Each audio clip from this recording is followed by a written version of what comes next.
आज हम लेकर के आए हैं क्लास 11th का साइकोलॉजी का चैप्टर 5 का मोस्ट इम्पॉर्टेंट क्वेश्चन आंसर। तो चलिए नोट डाउन करते हैं।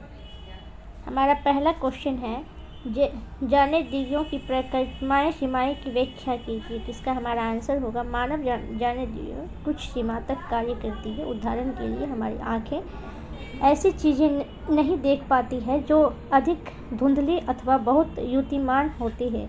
इसी प्रकार हमारे कान बहुत धीमी अथवा बहुत तीव्र ध्वनि नहीं सुन सकती है।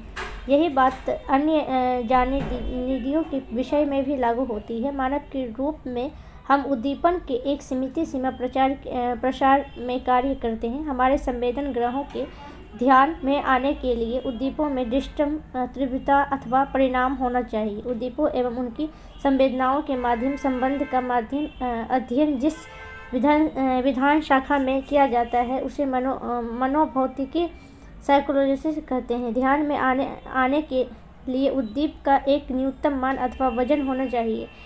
किसी विशेष संवेदन तंत्र को क्रियाशील करने के लिए जो न्यूनतम मूल्य अपेक्षित होता है उसे निरपेक्ष सीमा अथवा निरपेक्ष देहरी कहते हैं। उदाहरण के लिए यदि हम पानी के एक गिलास में चीनी का एक कण डालें तो हो सकता है कि हम उस पानी में मिठास का अनुभव ना हो।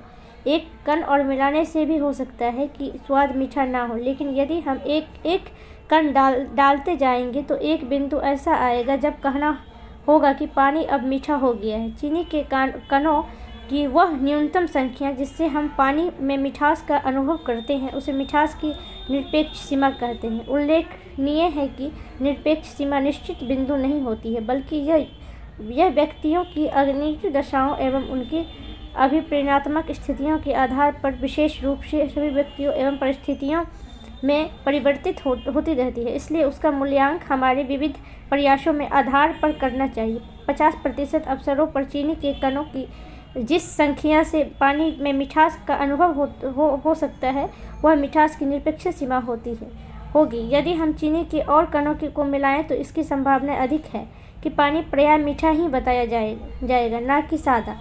हमारे लिए जैसे सभी उद्दीपों को जान पाना संभव नहीं होता, वैसे ही समस्त प्रकार के उद्दीपों के मध्य अंतर का पानी भी संभव नहीं है। यह जानने के लिए दो उद्दीप एक दूसरे से भिन्न हैं, उन उद्दीपों को मान कर पाना भी संभव नहीं होता है। यह जानने के लिए कि दो उद्दीपों एक दूसरे से भिन्न हैं, उन उद्दीपों के मान में एक न्यूनतम अंतर होना अनिवार्य है। दो उद्दीपों के मान में न्यूनतम अंतर जो उनकी अलग पहचान के लिए आवश्यक होता है भेद सीमा अथवा भेद देहरी कहते हैं। इसे समझने के लिए हम अपने चीनी पानी वाले प्रयोग को दोहरा सकते हैं। जैसे कि हमने देखा, चीनी के कुछ कणों को मिला देने से पश्चात सादा पानी मीठा लगने लगता है। अब हम इस मिठास को याद करें। अगला प्रश्न उत्पन्न होता है कि पानी चीनी के कितने कण मिलाने की आवश्यकता होगी जिससे मिठास के पिछले अनुभव से भिन्न प्राप्त हो। चीनी का एक कण पानी में डालने और प्रत्येक बार पानी का स्वाद चखें। कुछ कणों को मिलाने के बाद हम अनुभव करेंगे कि अब पानी की मिठास पूर्व मिठास से अधिक है।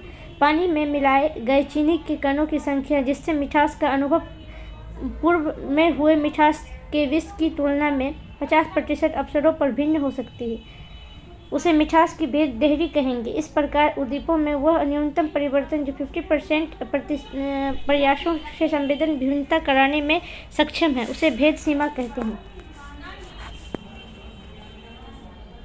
हमारा सेकेंड क्वेश्चन है, प्रकाश अनुकूलन एवं तम विन्युकूलन का क्या अर्थ है, वे कैसे घटित होते हैं। प्रकाश की विभिन्न तीव्रताओं के साथ संयोजन करने की प्रक्रिया को सरूप अनुकूलन कहते हैं। प्रकाश अनुकूलन लाइट एंड डिप्रेशन का संबंध मंद प्रकाश के प्रभाव के बाद तीव्र प्रकाश के संयोजन की प्रक्रिया से है। इससे 1/2 मिनट लगते हैं। दूसरे ओर न्यूनतम डार्क एडिपेशन तीव्र प्रकाश के प्रवाजन के बाद मध्य प्रकाश वाले वातावरण से संयोजन की प्रक्रिया से संबंधित है। इसमें आधा घंटा अथवा प्रकाश के प्रति आँख के प्रभाव के पूर्व स्तर पर निर्भर होने के कारण उससे भी अधिक समय लग सकता है। इस प्रक्रिया को सरल बनाने के लिए कुछ विधियां हैं। उदाहरण, प्रकाशित क्षेत्र से एक अंधेरे कमरे में जाइए और देखिए कि वहाँ कि सभी चीज़ें को ठीक से देखने में आपका कितना समय लगता है। अगली बार जब आप प्रकाशित स्थान में हो तो लाल धूप का चश्मा पहन लीजिए। उसके बाद किसी और कमरे में जाइए और देखिए कि चीज़ें को साफ साफ देखने में कितना समय लगता है। आप पाएंगे कि लाल धूप के चश्मे के उपयोग से तम न्यूनतम से लगने वाले समय बहुत अधिक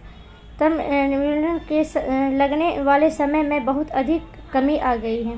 तीसरा हमारा क्वेश्चन है, रंग दृष्टि क्या है? पर्यावरण आंसर है हमारा, पर्यावरण के साथ अंतःक्रिया करते समय का विभिन्न प्रकार की वस्तुएं का ही नहीं बल्कि उनके वर्णों के रंग का भी अनुभव करते हैं। उल्लेखनीय है कि रंग हमारे संवेदी अनुभवों की एक मनोवैज्ञानिक विशेषता होती है। जब हमारा मस्तिष्क बड़ा जगत से प्राप्त सूचनाओं की व्याख्या करता है तब यह विशेषता प्रकट होती है। यह जानना आवश्यक है कि प्रकाश का वर्णन भौतिक रूप से परिदृश्य के रूप में भी किया जाता है, रंग के रूप में नहीं।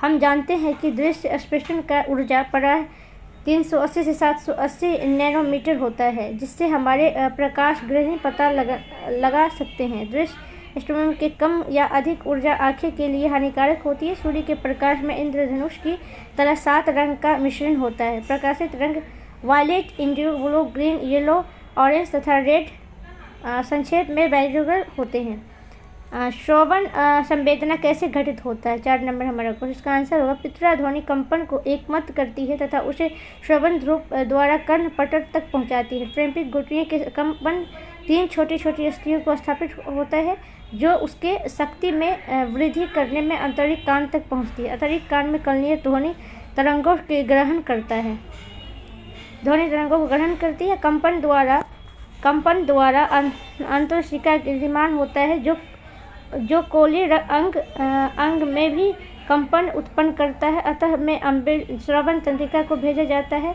जो कॉलोनिया के घटार पर उत्पन्न होता है तथा श्रवण वलकुट को जाता है जहाँ अवयव की व्याख्या होती है। 5वां नंबर हमारा क्वेश्चन है, अवधान को परिभाषित कीजिए, इसके गुणों की व्याख्या कीजिए। इसका हमारा आंसर होगा अवधान या धन या शब्द से प्रत्येक व्यक्ति परिचित है। सामान्य बोलचाल की भाषा में भी इस शब्द का पर्याप्त प्रयोग होता है। अमृत व्यक्ति बहुत ही ध्यान से अपना कार्य करता है। पाठ याद करने के लिए ध्यान लगाना आवश्यक है, बिना ध्यान लगाए किसी भी कार्य बिगड़ जाता है। इस सब को वाक्यों से स्पष्ट होता है कि ध्यान कोई भी शक्ति है जिसे केंद्रित किया जाता है। मनोविज्ञान में अवधान या ध्यान का अवस्थित एवं वैज्ञानिक अध्ययन किया जाता है। अवधान का आधार रुचि है। जिन वस्तुओं में हमारी रुचि होती है हमारा ध्यान उस और अधिक केंद्रित होता है। ग्रह ने इस तथ्य की विभिन्न प्रयोगों द्वारा सिद्ध किया है। अतः ध्यान समी वस्तु पर न जाकर कुछ वस्तुएं अथवा विशेष पर ही केंद्रित होता है। यह एक चयनात्मक क्रिया। अवधान अथवा ध्यान का अर्थ एक परिभाषित विभिन्न मानसिक शक्तियों को भी अभिष्ट कार्य पर केंद्रित करना अवधान कहलाता है। मानसिक शक्ति को इस प्रकार केंद्रित करना एक मानसिक प्रक्रिया है। तीसरा हमारा पॉइंट है इसका, मैडूगल। प्रसिद्ध मनोवैज्ञानिक मैडूगल ने अवधान की परिभाषा इन शब्दों में प्रस्तुत की है। अवधान ज्ञानात्मक प्रक्रिया पर पड़े प्रभाव के दृष्टिकोण से विचार किए जाने पर मात्र एक चेष्टा यानी है।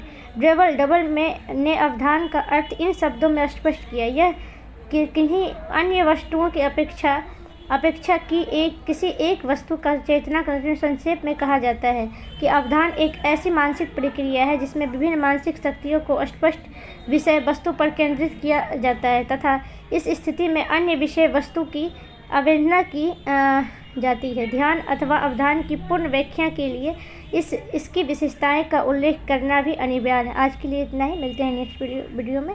अगर आपको वीडियो अच्छी लगे तो लाइक करें, शेयर करें। Thank you.